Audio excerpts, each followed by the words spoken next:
C'est un premier événement qui est passé presque inaperçu. Le 27 février 2011, un jeune à moto est violemment battu par des policiers près du principal souk de Damas.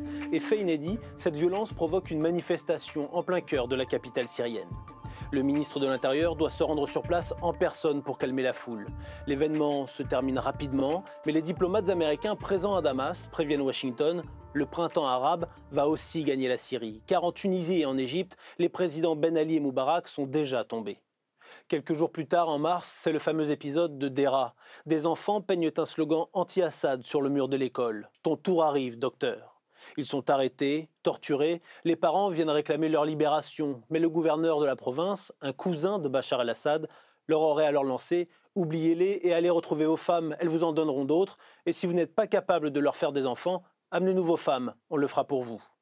Impossible évidemment de savoir si ces paroles ont réellement été prononcées, mais cette histoire fait en tout cas le tour du pays et met le feu aux poudres.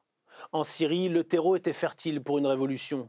Des années de chape de plomb, une sécheresse qui a durement impacté la population, une partie des campagnes qui se tournent de plus en plus vers la religion.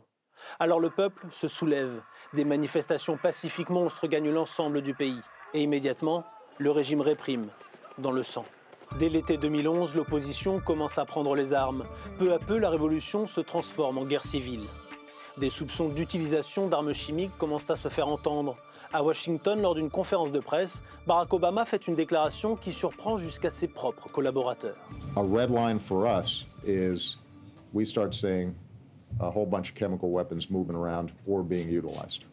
That would change my calculus. 21 août 2013, des attaques massives au gaz sarin frappent la banlieue de Damas. L'opposition et les Occidentaux accusent le régime, prétendent que 1500 personnes sont mortes.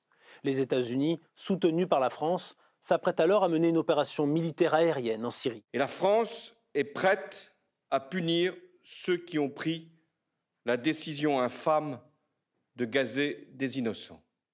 Mais à la toute dernière minute, Barack Obama recule. La Russie s'engouffre dans la brèche, accentue son soutien au régime, envoie des soldats sur place.